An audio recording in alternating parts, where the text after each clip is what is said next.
The SUNO Knights by a final score of 89-52. Mike Wagenheim joined here by the head coach of the Colonels, J.P. Piper, and worried a little bit about maybe being a letdown effort from the Colonels coming off that high-level competition that they've been facing, but there was no stopping the Colonels tonight.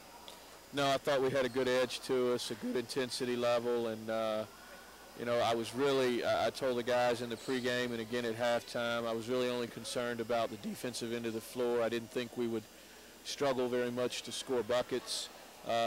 We would find ways to get the ball in the rim. I was concerned that if we got the game where we wanted it, we would have a little bit of a let-up in our defensive intensity, and I'm pleased to say the only time I felt that happened was when we put, you know, 4 freshmen on the floor at the same time, and they struggled without the leadership of those older guys to sustain the intensity, but I think it was a great learning opportunity for them. We addressed it.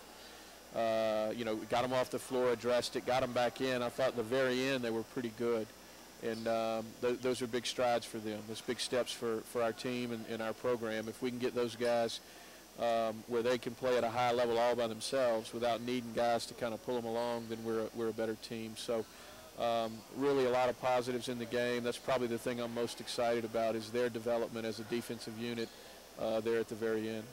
We oftentimes talk about defense leading to offense, but tonight it almost seemed like the other way around. These guys were gaining so much confidence offensively, it seemed to carry to the other end of the floor.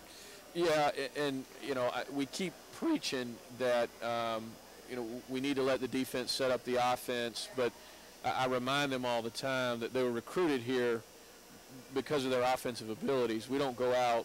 You know, that's not our recruiting philosophy. Go out looking for great defenders and try to teach them to play offense. We go look for great offensive players and then try to convince them how important defense is and teach them to defend.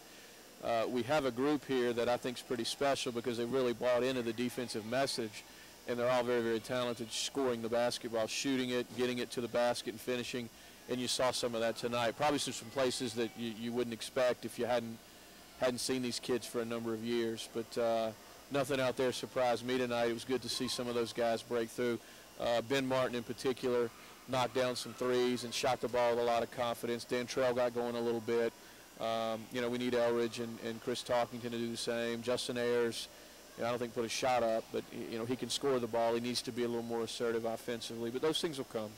First time we've really seen this much of a zone from an opponent this year, yet the ball movement was fluid.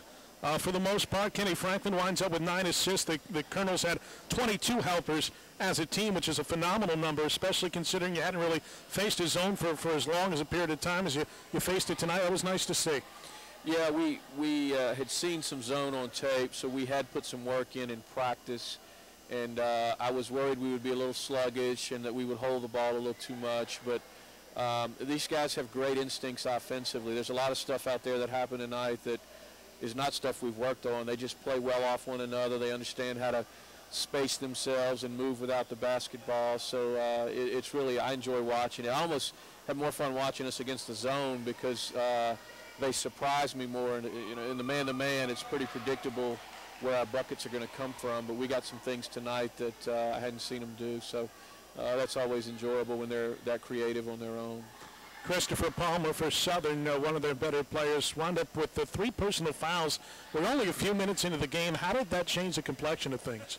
You know, he was never able to get going, and that's good for us. You know, we obviously can't script a guy picking up fouls, but it's always nice when one of their better players has to sit, and then by the time he gets back on the floor, the psychology of the game has really changed, and things almost maybe seem out of reach or there's no hope. So, you know, I'm glad that worked in our favor, and we were able to, you know, really get on top of those guys so that when he did get going a little bit, it was inconsequential at that point. 15 points on the fast break tonight as the Colonels force 29 turnovers, and you get running on that fast break, and it just makes the game so much more fun. And this is really this year, I saw guys smiling more than at any other point. Just running that break, you can have a little bit of fun out there.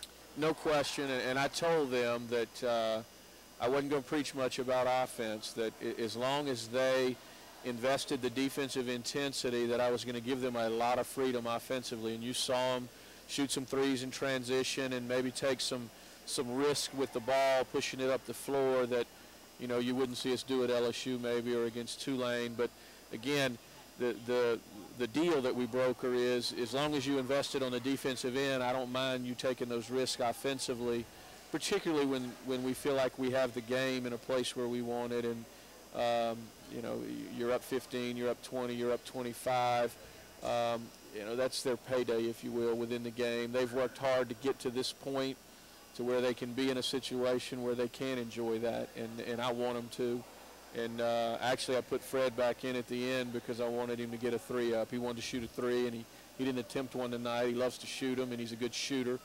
So when I put him back in at the end there for Eldridge, I said, hey, man, if you get a chance, hoist one up. You deserve it. You've earned it.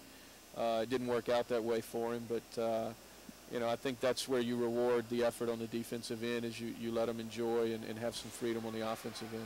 We got another new double-figure score tonight. Dantrell Thomas with 10 points, shot the ball well, 4 or 5. So after Kenny Franklin put in, I guess it was 12 points against Tulane, now you got Dantrell Thomas with 10.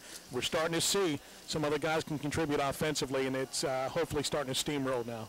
Yeah, you know, and I thought Brian played well.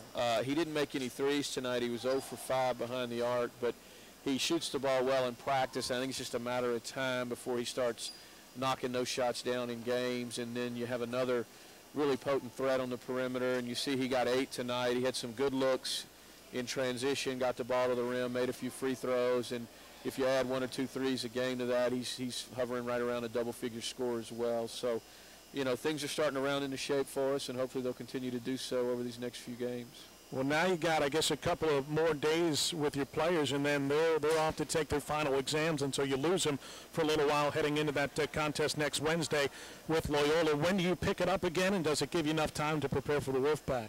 Yeah, absolutely. We're going to give them a couple of days here leading up to exams to cram and go to study sessions and meet with tutors, whatever they need to do. And then we'll start getting back in the gym, and we'll pick it back up slowly, maybe get in for an hour and shoot, break a sweat, and then kind of build back up to 2.5 hours in the days leading up to Loyola. But we do it this way every year. I think it's important that they get to focus on school without, you know, the invasion of basketball into their day and the fatigue that puts on their bodies. So that was the last thing I said in the locker room. Really go and attack your books and you know, work at being a champion in the classroom. We're having success here, and if we can't have it there, then this is meaningless. You know, if we lose a guy or two to grades, then this was all a waste. So I think they understand that, and I expect them to do a good job in the classroom, and look forward to getting them back into full swing once those exams are done.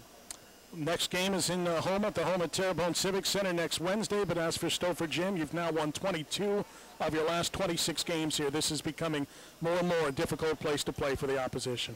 No question, and that's been a goal of each of the last 4 or 5 teams that I've been fortunate enough to lead in here, and in their preseason goals, they talk about defending their house. That's always at the top of the list. They want to go undefeated at home. This team has a great chance to do that, and hopefully that's something we can accomplish and celebrate at the end of the year. An undefeated home tilt would be really a nice thing. Getting it done on and off the court. Thanks so much, Coach. Thank you. Appreciate it. J.P. Piper, the head coach of the Colonels, joining us here on the postgame show. Again, your final tonight, Nicholls 89, SUNO 52. We'll be back with more in a moment here on the Colonel Sports Radio Network.